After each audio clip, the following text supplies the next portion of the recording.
الحمد لله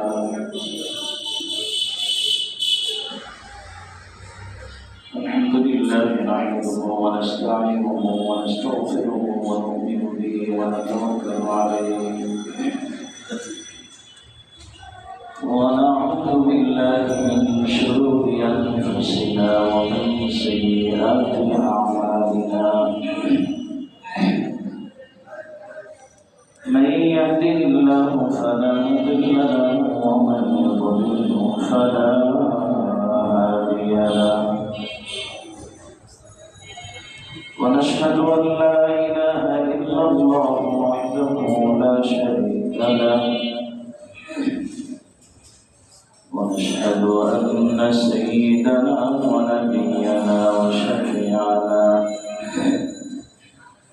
وحبيبنا ومولانا محمدا عبده ورسوله صلى الله تعالى عليه وعلى آله وأصحابه وبارك وسلم تسليما كثيرا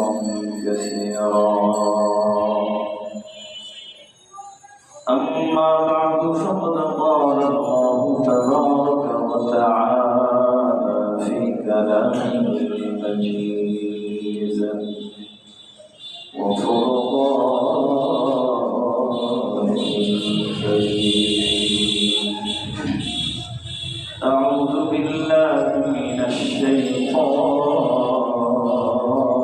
الرجيم بسم الله الرحمن الرحيم وما هذه الحياة الدنيا إلا لهو ولعب وإن الدار الآخرة لهي الحيوان لو كانوا يعلمون وعن أبي بكر الصديق رضي الله تعالى عنه أنه قال الظلمات خمس والسراج لها خمس حب الدنيا ظلمة والسراج له التقوى الذنب ظلمة والسراج له التوبة إلى آخر الحديث. وقال النبي صلى الله عليه وسلم حب الدنيا رأس كل خطيئة أو كما قال عليه الصلاة والسلام. صدق الله مولانا العظيم وصدق رسوله النبي الكريم ونحن على ذلك لمن الشاهدين والشاكرين والحمد لله رب العالمين.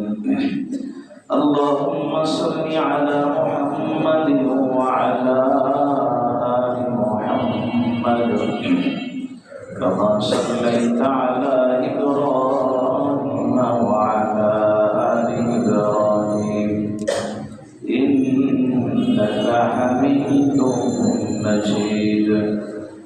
اللهم بارك على محمد وعلى آل محمد كما باركت على إبراهيم وعلى آل إبراهيم إنك حميد مجيد. سبحانك لا علم لنا إلا ما علمتنا إنك أنت العليم الحكيم. سبحانك لا فهم لنا إلا ما فهمتنا إنك أنت الجواد الكريم. الحمد لله ثم الحمد لله. রব্বুল ইজ্জতের দরবারে আলিশানে অসংখ্য অগণিত শুকর সুজুদ যে মহান রব্বুল ইজ্জত আমাদেরকে অত্যন্ত মহব্বত করে ভালোবেসে পবিত্র জুমার নামাজ আদায় করার লক্ষ্যে রজব মাসের জুমায় আল্লাহ রব্বুল ইজ্জত আমাদেরকে একত্রিত করে দিয়েছে। সেজন্য রব্বুল কারীমের দরবারে কালিমাত শুকর আদায় করে বলি আলহামদুলিল্লাহ। রজব মাস শুরু হয়ে যাওয়ার পরেই তো পয়গম্বর বলছেন যে সাহাবায়ে ইকরামকে বলছেন যে তোমরা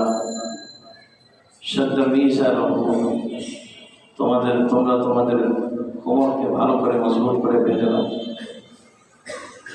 কিসের জন্য? ঝগড়া বিবাদ করার জন্য নাকি? তোমরা তোমাদের কোমরকে ভালো করে বাঁধো, যে সামনে কি আসতেছে, রমজান আসতেছে।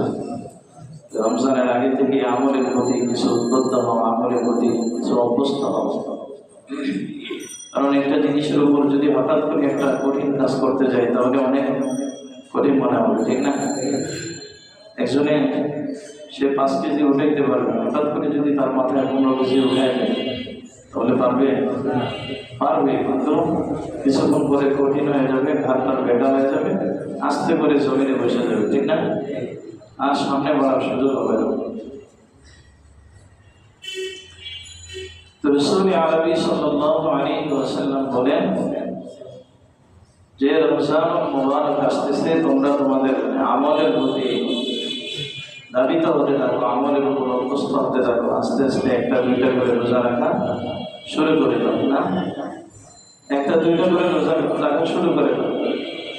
এমনি তো রাখোই, হ্যাঁ, সোমবার, বৃহস্পতিবার, তারপরে আইয়ামে বীজ যেগুলো আছে, আইয়ামে বীজের যে দিনগুলো আছে ওগুলো তো রোজা রাখা হয়। তো এই আইয়ামে বীজের 13, 14, 15 তারিখে রোজা রাখা হয়। তারপর আরো বেশি অবস্থা হয়ে যাবে, আর একটু বেশি বাড়িয়ে দাও। হযরত আম্মাজান আয়েশা সিদ্দিকা রাদিয়াল্লাহু তাআলা আনহা বলেন যে রাসূলুল্লাহ সাল্লাল্লাহু আলাইহি ওয়াসাল্লাম শাবান মাসে এই পরিমাণ রোজা রাখতেন যে মনে হচ্ছিল যে শাবানের পয়গম্বরের জন্য রমজান হয়ে গেছে।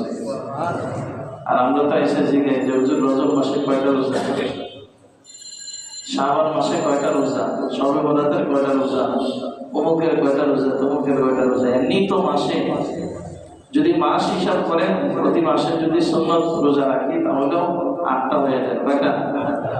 হ্যাঁ, সোমবার আর বৃহস্পতিবার। আর যদি আরো 3টা যোগ করি তাহলে কয়টা? 11টা।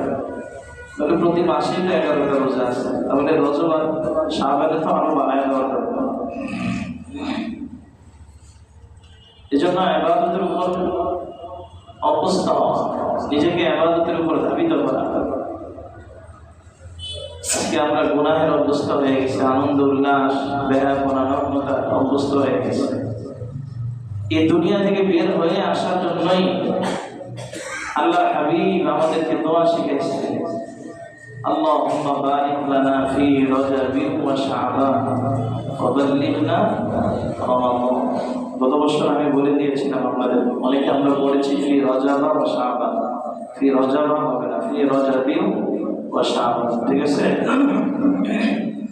আল্লাহুম্মা বারিক লানা ফি রজবি ওয়া শাবান ওয়া বাল্লিগনা রমাদান। আমার সাথে বলেন তো, আল্লাহুম্মা বারিক লানা ফি রজবি ওয়া শাবান ওয়া বাল্লিগনা রমাদান।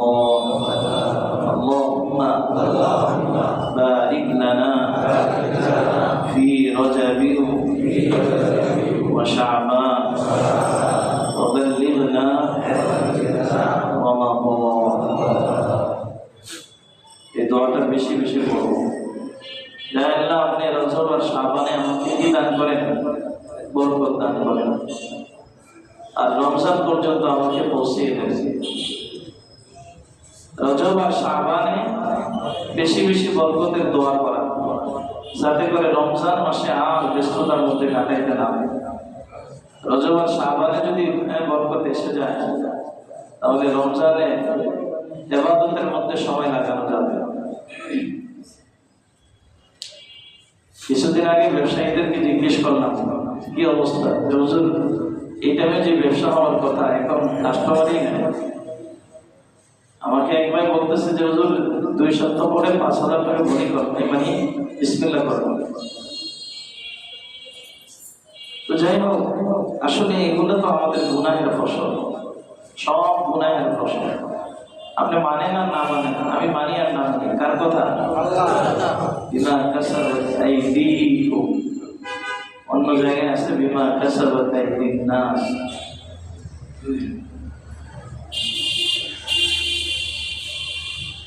তো সবগুলো আমাদের গুনাহের কামাই। আমরা যত গুনাহের দিকে ধাবিত হচ্ছি, আল্লাহ তাআলার রহমত আমাদের কাছ থেকে দূরে সরতেছে। তো যাই হোক, গত সপ্তাহে আলোচনা করেছিলাম অন্ধকার কয়টা, মনে নেই কয়টা? মাশাআল্লাহ, আপনার হায়াতে আপনার বলবেন মনে রাখছেন। অন্ধকার কয়টা? সাইয়েদুনা আবু বকর রাদিয়াল্লাহু তাআলা বলেন অন্ধকার 5 প্রকার। 5 প্রকার অন্ধকার।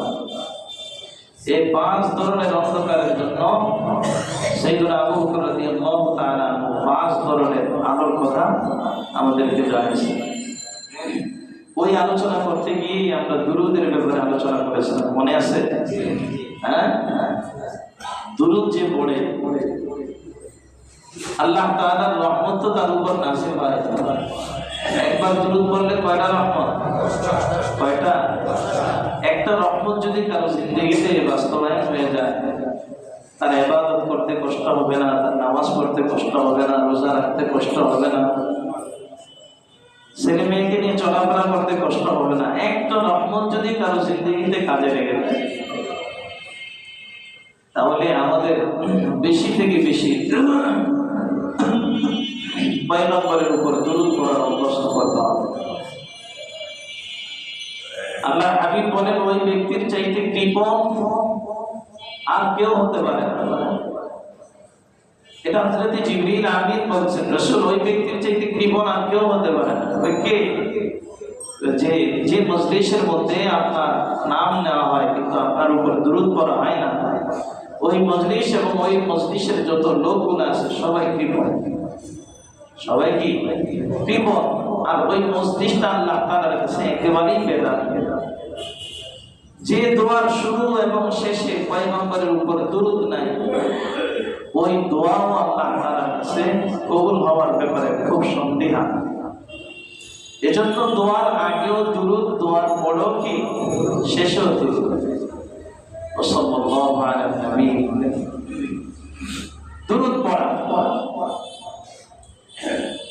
আল্লাহ হাবিব বলেন যে দোয়ার শুরু এবং শেষে দুরূদ হবে, ওই দোয়ার মধ্যে যেন রাসূল আরবি সাল্লাল্লাহু আলাইহি ওয়াসাল্লামের একটা সিলমোহর লাগানো থাকে, একটা চিঠি, একটা দরখাস্ত, যেটা আপনি মন্ত্রণালয়ে দিবেন।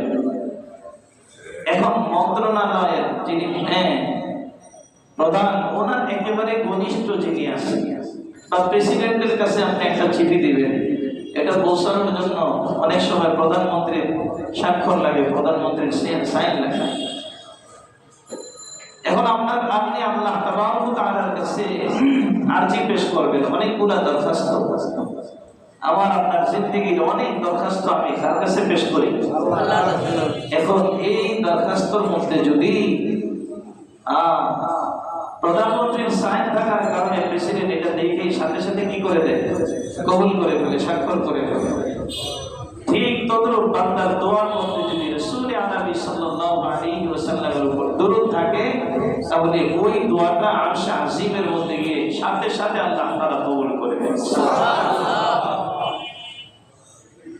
দুরূদের এত ফজিলত, দুরূদের এত ফজিলত। এখন অনেকে আছে যে দুরূদ শুরু করলে হারায় যেতে হয়। এটা গত সপ্তাহে আমি বলেছিলাম, একেবারেই দাঁড়িয়ে দুরূদ পড়তে হবে, একেবারেই দাঁড়িয়ে দুরূদ পড়তে হবে। দাঁড়িয়ে দুরূদ পড়াটাকে ফরজ মনে করা। অনেকে তো আবার এটাও মনে করে যে দাঁড়িয়ে দুরূদ পড়ি এর জন্য যে দুরূদ পড়লে রাসূল এসে যায়। নাউজুবিল্লাহ পড়েন, দুরূদ পড়লে কে এসে যায়? ভাই রাসূল হায়াতুন নবী, এটা আহলুস সুন্নাহ ওয়াল জামাতের আকীদা। আমার আপনার নবী মুহাম্মদুর রাসূলুল্লাহ সাল্লাল্লাহু আলাইহি ওয়াসাল্লাম কবর মোবারক কি জীবিত, কবর মোবারক কি জীবিত, হায়াতুন নবী, এটা আমরা সবাই মানি, সবাই বিশ্বাস করি। আমি দরুদ পড়ার সাথে সাথে আমার এই দরুদটা পয়গম্বরের কাছে একজন সাহাবী গিয়ে, একজন ফেরেশতা গিয়ে পৌঁছায় দেয় যে আপনার অমুক এলাকার অমুকের ছেলে অমুক উম্মত আপনার উপর দরুদ পেশ করেছে।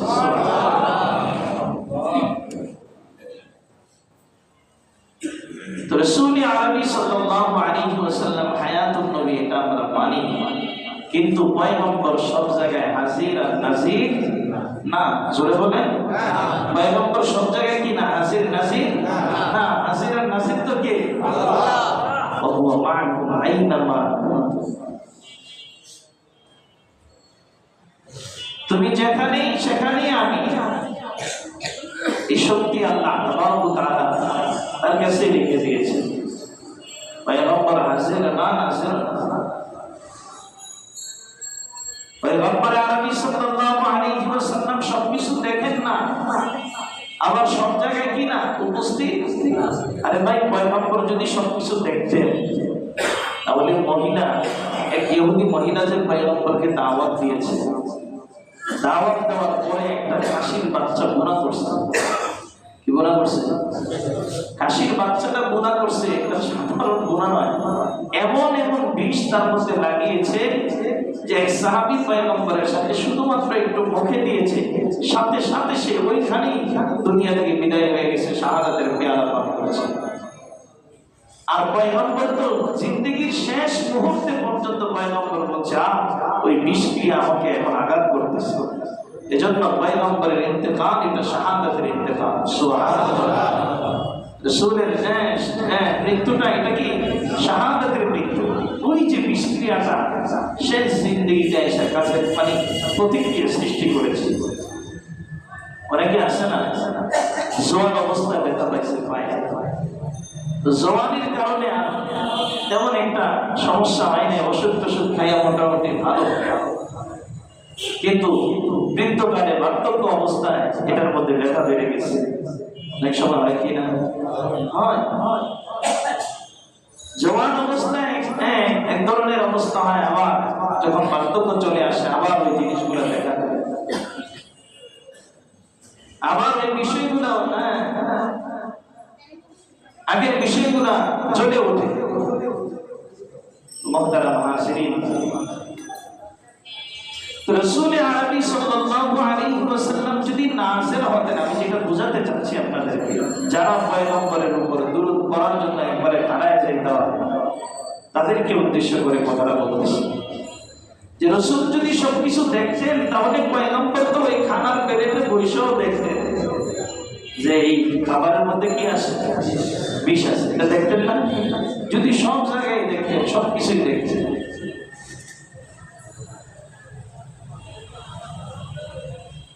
তারপরে আল্লাহর হাবিবের ব্যাপারে আবার অনেকে বলে যে রাসূল গায়েব জানে। এটাও তো না, যদি রাসূল গায়েব জানতো তাহলে তো চিন্তা করতো যে মহিলার কাছে যাবই না, সে আমাকে মারার জন্য দাওয়াত দিয়েছে, ঠিক না? এমন উদাহরণ দিলে বুড়ি বুড়ি উদাহরণ দেওয়া যাবে। মুনাফিকরা মসজিদ বানিয়েছে, মসজিদে যারা সূরাতুল তাওবা আয়াতের মধ্যে আসছে ওয়াল্লাযীনা ইত্তাখাযু মাসজিদান যিরারা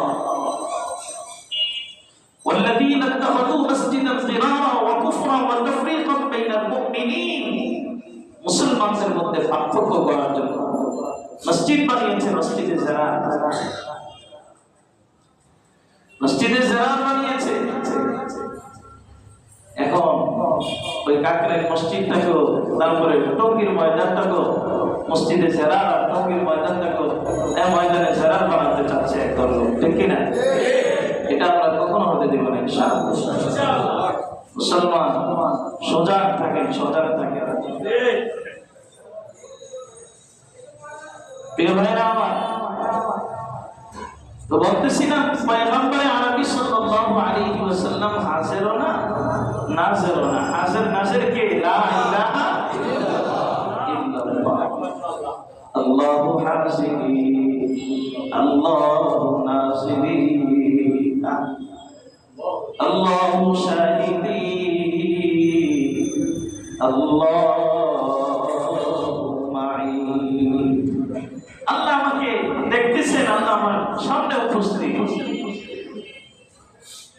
সবচেয়ে বড় আফসোসের বিষয় কি জানেন? সবচেয়ে বড় দুর্বলতার বিষয়টা হলো যে আল্লাহ আমার সামনে হাজির, আমি আল্লাহকে সামনে রেখে গুনাহ করতেছি। আমি আমার বাবার সামনে গুনাহ করি না, আমি আমার মায়ের সামনে গুনাহ করি না, আমার সন্তানের সামনে আমি গুনাহ করি না।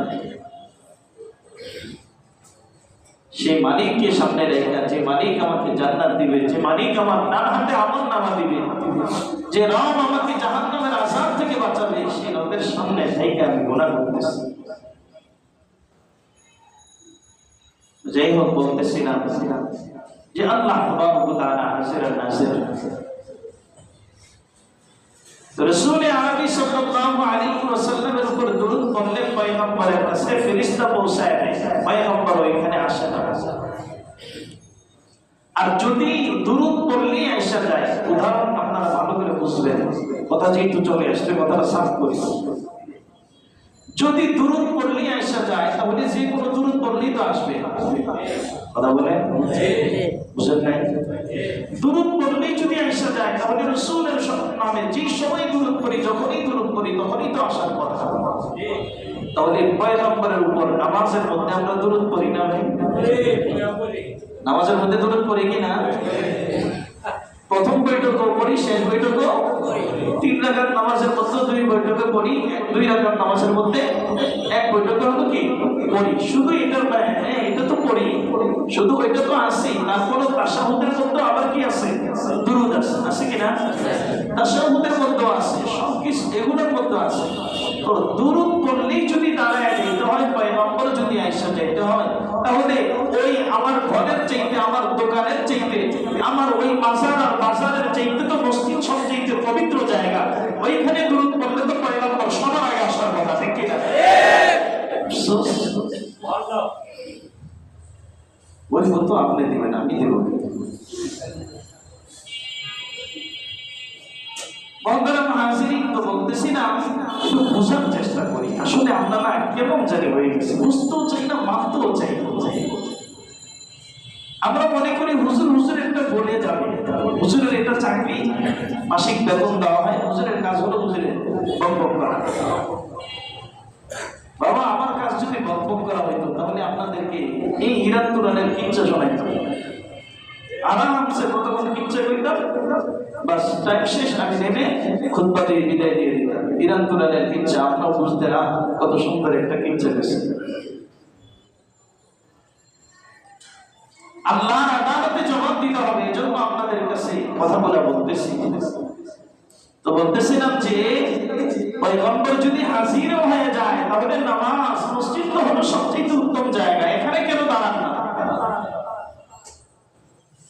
এখানে কেন দাঁড়ান না? নামাজের মধ্যে দাঁড়িয়ে যান। অন্যথায় আপনি বলতে হবে যে আমি রাসূল যে চলে আসতে, আমি রাসূলকে দেখেছি। তাহলে রাসূলকে যে ব্যক্তি ঈমানের হালতে সচক্ষে দেখবে, সে তার নাম কি হবে? বলেন তো, আবার বলেন। ঈমানের হালতে পয়গম্বরকে দেখা, এর নাম কি? আরে বাবা রে বাবা, গাজাও গায়, আমার খারাইয়া সাহাবী হয়েছে।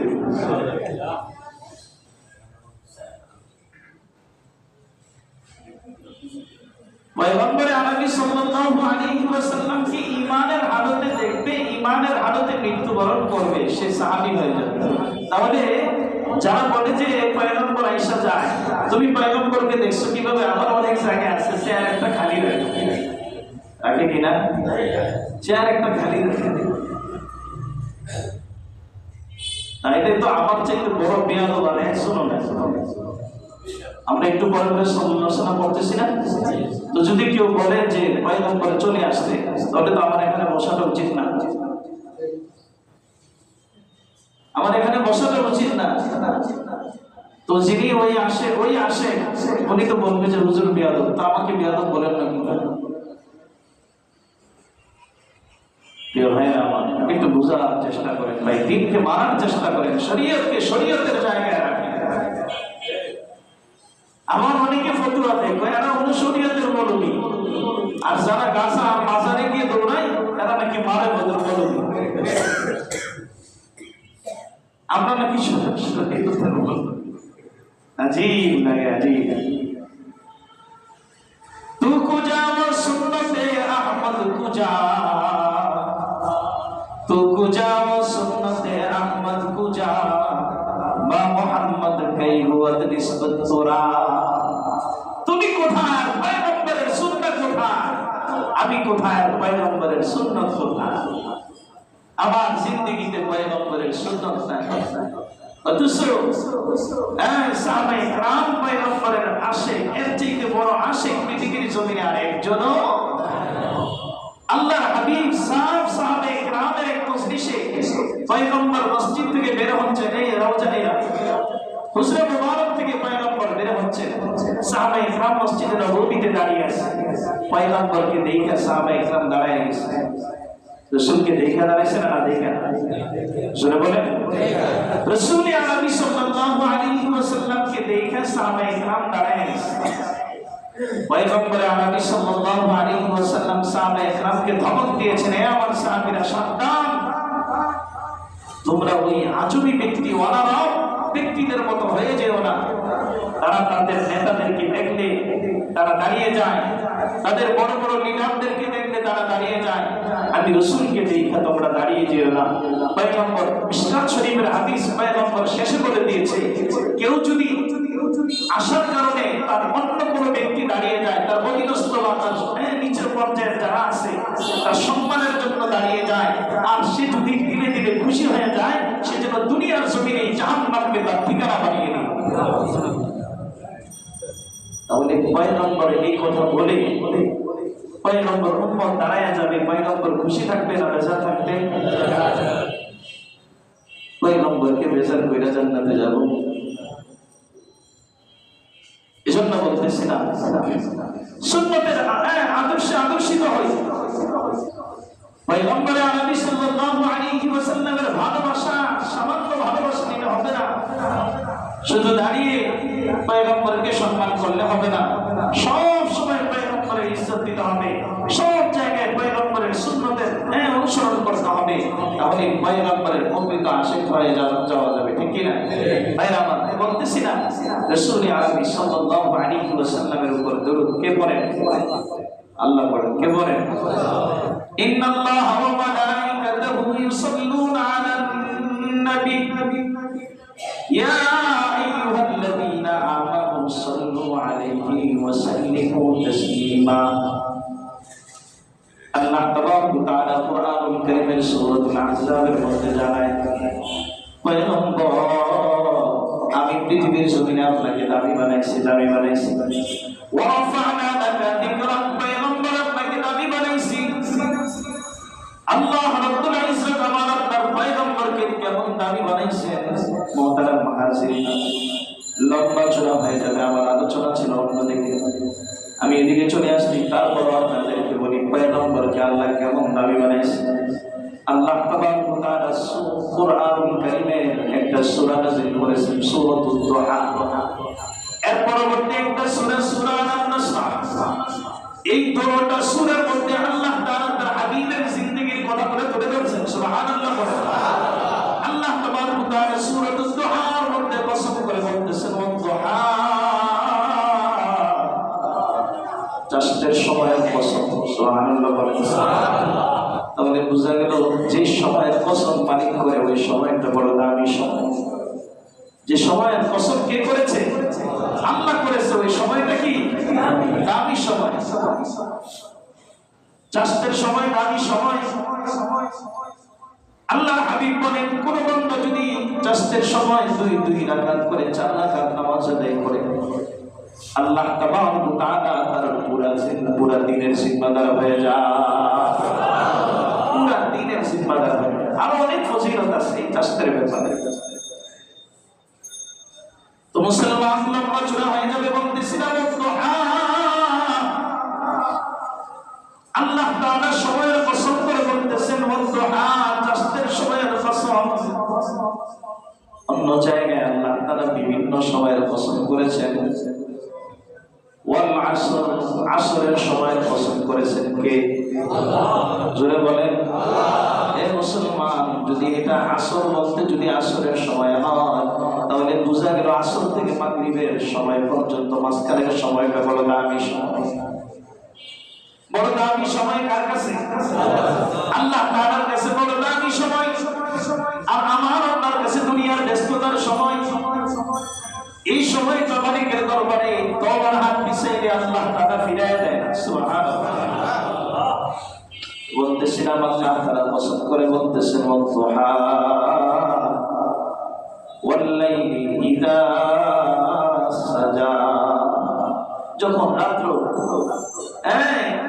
আলোকিত হয়ে যায়, অর্থাৎ রাত্র যখন একটু গভীর হয়ে যায়, কেউ কেউ বলেন যে এটা গভীর রাত্রের কসম আল্লাহ তাআলা করছেন। মা ওয়াদ্দাআকা রাব্বুকা ওয়া মা ক্বালা ওয়ালাল আখিরাতু খায়রুল লাকা মিনাল উলা ওয়ালাল আখিরাতু খায়রুল লাকা মিনাল উলা।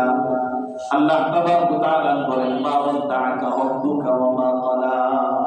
পয়গম্বর, চাষের সময়ের কসম আমি করেছি, রাত্র যখন আলোকিত হয়ে যায়, রাত্র যখন রোশনিময় হয়ে যায়, ওই রাত্রের কসম আমি আল্লাহ তাআলা করতেছি আর বলতেছি মা ওয়াদ্দাআকা রাব্বুকা। আপনার রব আপনার সাথে যে ওয়াদা করেছে এবং যা বলেছে এটা অবশ্যই আল্লাহ তাআলা পুরো করবে। সুবহানাল্লাহ। আল্লাহ তাআলা হাবিবে কিবরিয়া রাসূল আরবি সাল্লাল্লাহু আলাইহি ওয়াসাল্লামের সাথে যে ওয়াদাগুলো করেছেন, আল্লাহ বলেন অবশ্যই অবশ্যই আমি সবার কসম করে বলতেছি। আল্লাহ আবার কিছু বলতে কসম করা লাগে ভাই? আর বড় আল্লাহ কেন করতেছে যে কসম করে কোনো কথা বললে এটা মজবুত হয়ে যায়। এটা কি হয়ে যায়? মজবুত হয়ে যায়। আল্লাহ বলতেছেন এর চাইতে বড় কি আছে? আল্লাহ যেটা কসম করতেছেন, যে সবার কসম করতেছেন, এটাও তো একটা মাহলুক, ঠিক কি না ভাই? তারপরও আল্লাহ বান্দাকে বুঝাইতে চায়, বান্দা তুমি তো কসম না বিষয়টাকে বেশি গুরুত্ব দাও। আমি কসম করে বলতেছি, আমি সবাইয়ের কসম করে বলতেছি, চাষের সময়ের কসম করে বলতেছি, রাতের গভীর রজনীর কসম করে বলতেছি, যে রজনীতে ইবাদত করবে আর বিষয়তে দেরি হবে, আমি মালিক কবুল করতে দেরি করবো না। চাষের সময় আমার কাছে সিজদা দিতে দেরি হবে, আমি তোমার সারাদিনের জিম্মাদারি নিতে দেরি করবো না। এই দুইটা সময়ের কসম করে বলতেছি, তোমাদেরকে যা ওয়াদা করেছি সবগুলো ওয়াদা আমি আল্লাহ পুরা করে দেব। কে পুরা করবে ভাই? আল্লাহ পুরা করবে, আল্লাহ পুরা করবে। তবে আল্লাহ তাআলা আমার সাথে যে ওয়াদা করেছেন সেটা পুরা করবে। আর আমি যেটা করেছি এটা পুরা না করলেও চলবে, এটা অর্ধেক করলেই হবে। এটা কি পুরা হচ্ছে? কেউ কি পুরা করতে পারতেছি না? কেউ না। কিভাবে করবো? হচ্ছে না তো আমাদের দ্বারা। আল্লাহ তাআলার সাথে ওয়াদা করেছে আলাস্তু বিরাব্বিকুম ক্বালু বালা। সবাই বলেছে যে আপনি আমাদের রব। একমাত্র ওয়াদা করেছি, কোন দিকে না থেকে ওয়াদা করেছি যে আপনি যেভাবে বলবেন সেভাবেই চলবো, আপনি যেদিকে চলতে বলবেন সেদিকেই চলবো, আপনি যে রাস্তায় চলতে বলবেন সেই রাস্তায় চলবো। সুবহানাল্লাহ। কিন্তু ওয়াদা পুরা করতেছে না খারাপ করতেছে? আল্লাহ তাআলা যখন ডাকবে তখনই লাব্বাইক বলবো। এই ওয়াদা করেছি কিনা? জোরে বলেন। আল্লাহ তাআলা আমাকে কয়বার ডাকে মিনিমাম? কয়বার? হ্যাঁ, 5 বার ডাকে। আরেকবার গভীর রজনীতে এসেও ডাকে, বান্দা তোমার দিনের বেলা পাই নাই, 5 বার ডাকছি। দিনের বেলা রাতের বেলা এসা পর্যন্ত তোমাকে 5 বার ডাকছি, পাই নাই। বান্দারে পাই নাই, তুমি তোমার দুনিয়ার ব্যাপারে মশগুল ছিলা, দুনিয়া নিয়ে দৌড়াইছো রে গোলাম। আর তোমাকে আমি এখন গভীর রজনীতে এসে ডাক দিতেছি, বান্দা মসজিদে যাও নাই, দুনিয়ার মানুষ দেখছে লজ্জা লাগবে। দুনিয়ার মানুষ দেখছে মসজিদে যাও নাই, দুনিয়ার মানুষ দেখছে তুমি মহল্লার মসজিদে হাজিরা হও নাই, তুমি আসলে হাজিরা হও নাই, মাগরিবে হাজিরা হও নাই, এশায় হাজিরা হও নাই। এ বান্দা আমি আবার এসে গেছি, গভীর রজনীতে এসে গেছি, কেউ বুঝবে না। এখন মসজিদের কোনায় গিয়ে তুমি আমি মাওলাকে ডাক দিবা, মসজিদের মুসল্লিরা দেখবে মনে হয় সে বড় অন্যায়কারী, তুমি কাঁদবা, হয়তো মানুষ তোমাকে গুনাহগার বলে মনে করবে। বান্দারে এমন সময় আমি তোমাকে ডাক দিলাম যখন তোমার স্ত্রী ঘুমায়, তোমার সন্তান গুলা ঘুমায়, তোমার বাবা ঘুমায়, তোমার মা ঘুমায়, তোমার ঘরের পশু পাখি গুলা ঘুমায়, সবাই ঘুমায় গেছে। তুমি এখন আর কাউকে ভয় পাইতেছো না, কারো ব্যাপারে লজ্জা করতেছো না,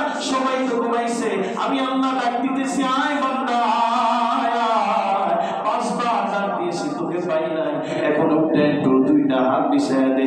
5 বার যে আমার দরবারে আসতে পারিস নাই, ওই কাজা নামাজগুলো আদায় করবা। আর তুমি আসতে পারো নাই যে জন্য তওবা করবা, গুনাহের তওবা করবা, রো রো করে কাইদা দিবা। মসজিদে গিয়ে কাঁদলে হয়তো মানুষ মনে করবে তোমাকে গুনাহগার। আমি কিন্তু এই সময় তোমাকে ডাকতেছি, কেউ তোমার কান্নার আওয়াজ শুনবে না, শুনবে শুধু আমি আল্লাহ। সুবহানাল্লাহ।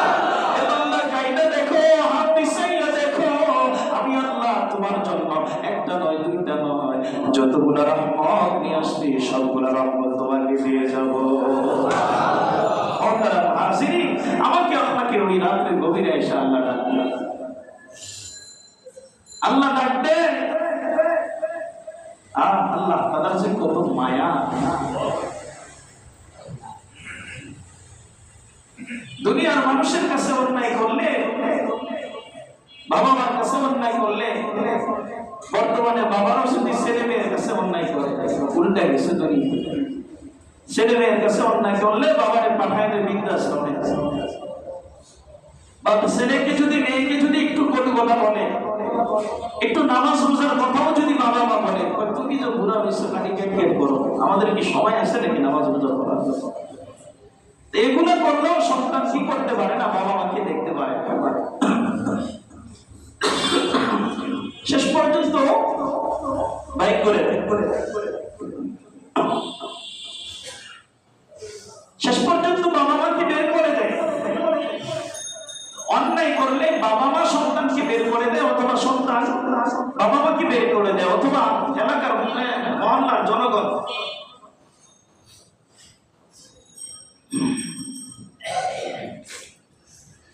জনগণ এলাকা থেকে বের করে দেয়। কিসের কারণে বুঝেন না এই কথা?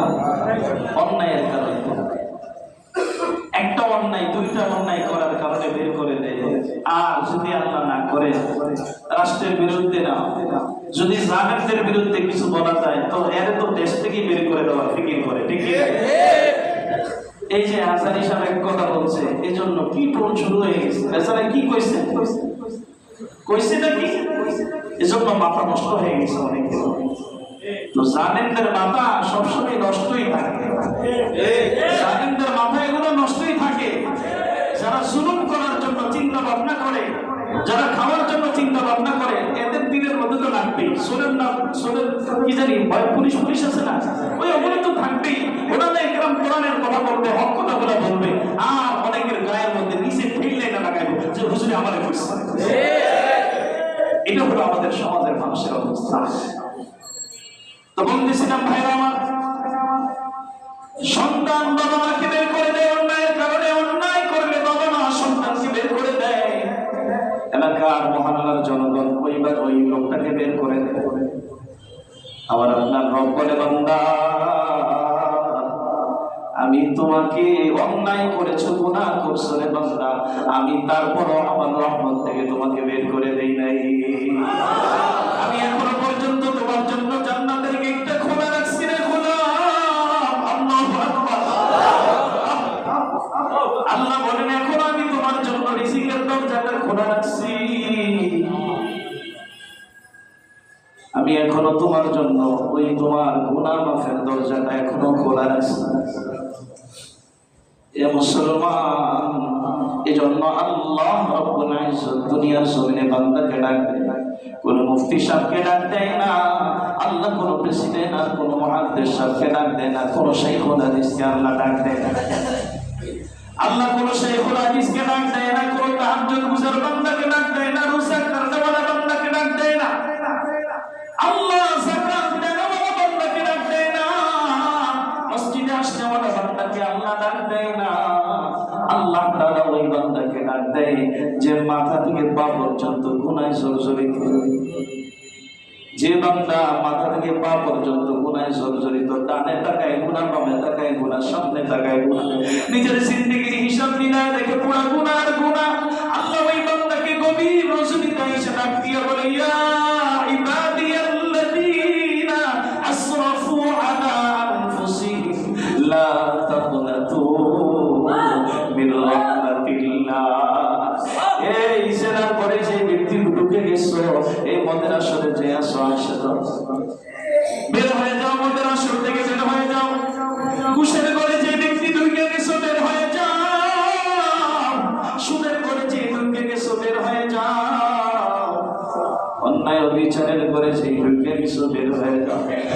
তোমার নির্যাতনের ঘরে যে ডুবে গেছো, বের হয়ে যাও। কি করবো মাওলা, আমি তো গুনাহের সাগরে হাবুডুবু খাচ্ছি। আল্লাহ বলেন, আমি তো তোমাকে ডাকতেছি, সুবহানাল্লাহ। তুমি গুনাহের সাগরে ভাসতেছো, আমি তো তোমাকে উদ্ধার করার জন্য চলে আসছি। তুমি গুনাহের সাগরে হাবুডুবু খাইতেছো, আমি তো তোমাকে বাঁচানোর জন্য আসছি রে বান্দা। কি করবো? তুমি হাতটা পিছিয়ে দাও, আমি আমার কুদরতে হাত দিয়ে, রহমতে হাত দিয়ে তোমাকে আমার কোলে উঠায় দেব। তুমি হাতটা পিছিয়ে দাও না, তুমি একটু হাতটা বাড়ায় দাও না। তুমি যে গুনাহের সাগরে ভাসতেছো, একটু হাতটা বাড়ায় দাও না, একটু হাতটা বাড়ায় দাও। আমি মাটি তোমাকে আমার কোলে উঠানোর জন্য প্রস্তুত আছি। তোমার গুনাহগুলো একেবারে মুছে দিব। এর মুহতারাম হাজরিন, তো আল্লাহ রাব্বুল ইজ্জত বান্দাকে বের করে দেয়। বান্দা গুনাহ করার পরও বলে, বান্দা লা তাকনাতু মির রাহমাতিল্লাহ, এখনো সময় আছে, এখনো সময় আছে, এখনো তুমি আমার রহমতের কোলে আসো, এখনো তুমি আমার রহমতের ঘরে আসো, এখনো তুমি আমার রহমতের সীমানার মধ্যে আসো। রূহটা বের হয়ে যাওয়ার সাথে সাথে আমি কিন্তু তোমাকে আলাদা করে দেব। তুমি কিন্তু তখন আমার আর সঙ্গী হতে পারবে না। এখন যদি সঙ্গী না হও, এখন যদি তুমি আমার রহমতের দিকে না আসো, তখন কিন্তু আর তোমার জন্য সুযোগ নেই।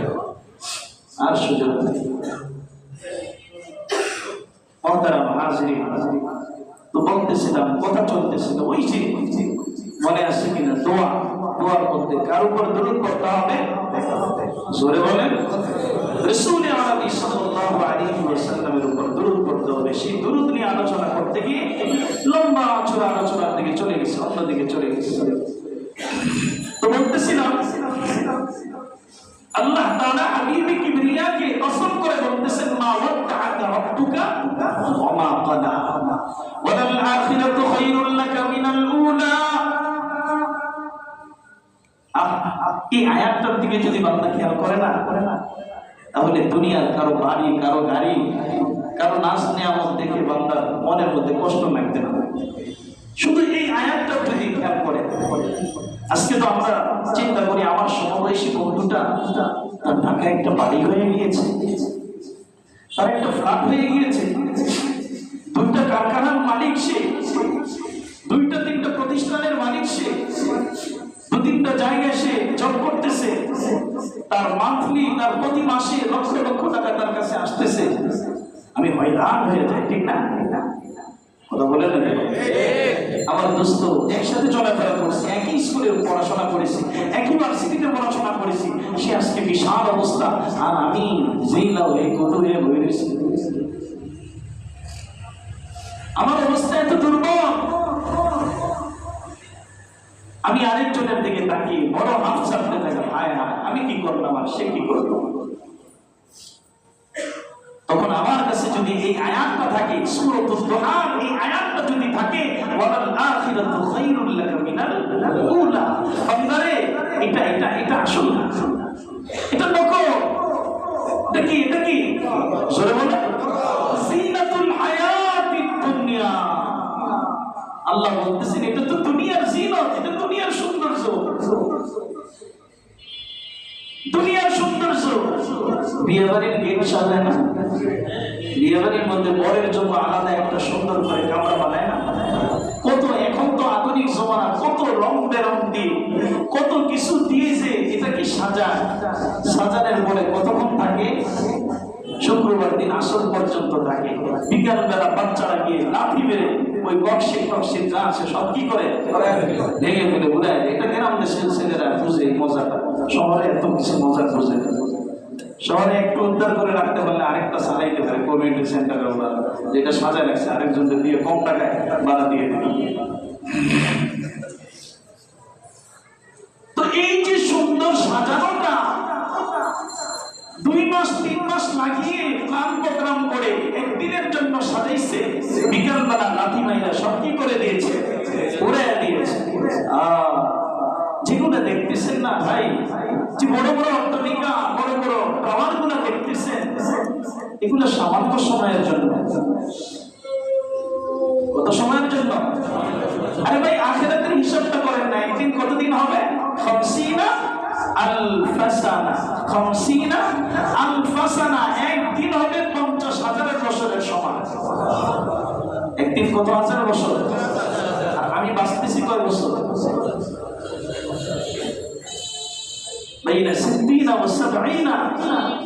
আল্লাহ হাবিব বলেন আমার উম্মতের বয়স তো 60 থেকে 70 এর মাঝামাঝি। তাহলে আমাকে একদিন দাঁড়ায় থাকতে হবে 50,000 বছরের সমান। তাহলে দুনিয়ার হায়াত 60 বছর। 60 বছরের মধ্যে তো 10 বছর 12 বছর আমি বুঝিও না, থাকে 50 বছর। তো 50 বছরের জন্য এই বিল্ডিং, 50 বছরের জন্য এই বিল্ডিং, 70 বছরের জন্য। এরপরে এটা কি হয়ে যাবে? চুরমার হয়ে যাবে। অথবা এটা যদি চুরমার না হয়, আমাকে এখান থেকে বের করে দেওয়া হবে। আমাকে বের করে দেওয়া হবে, যদিও এটা ঠিক থাকবে কিছু সময়ের জন্য। তারপরে আমাকে কি করবে? বের করে দেবে। কেউ না, কেউ আমাকে রাখবে না।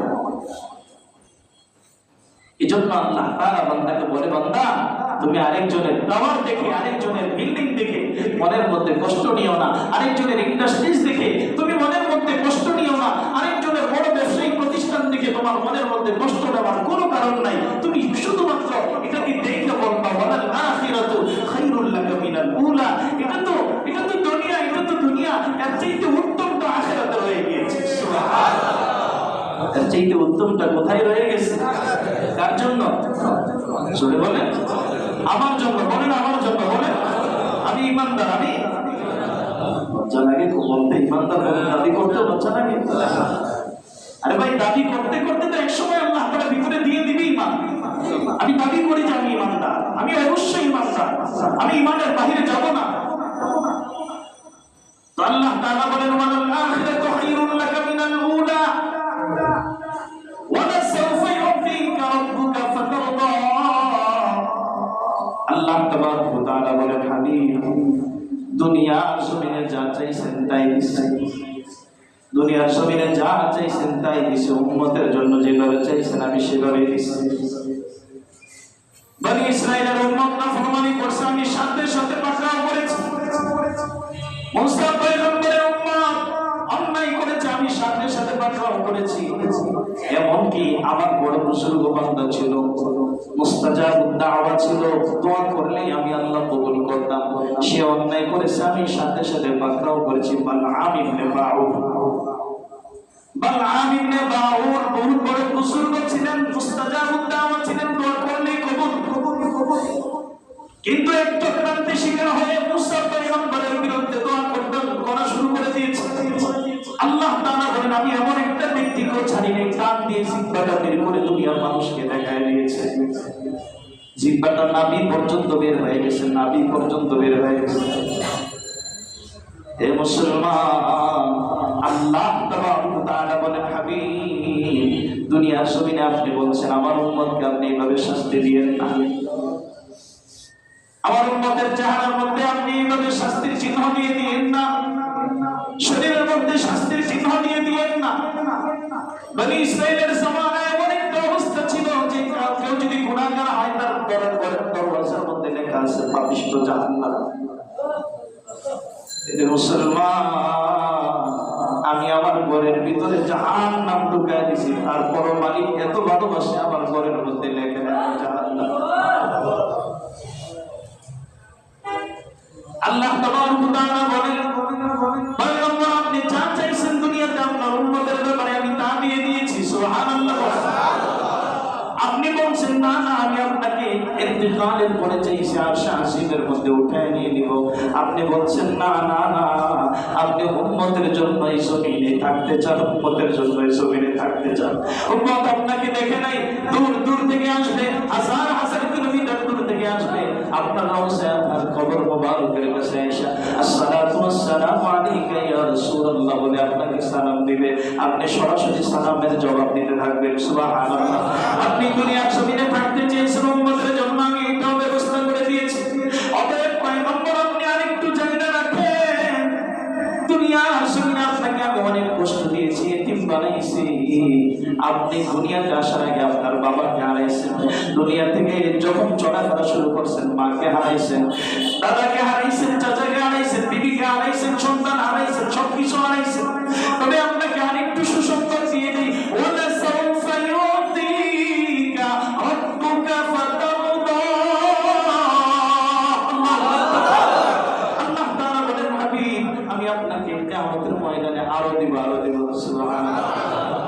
আরো দিব আরো দিব। আপনি আরো নিবেন, কার জন্য নিবেন?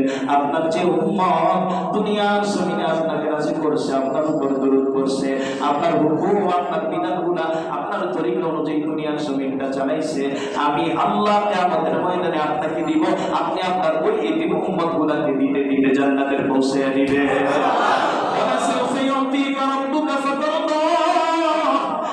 আমি আপনাকে এমন ভাবে দিব যে আপনি খুশি হয়ে যাবেন। কে খুশি হয়ে যাবে?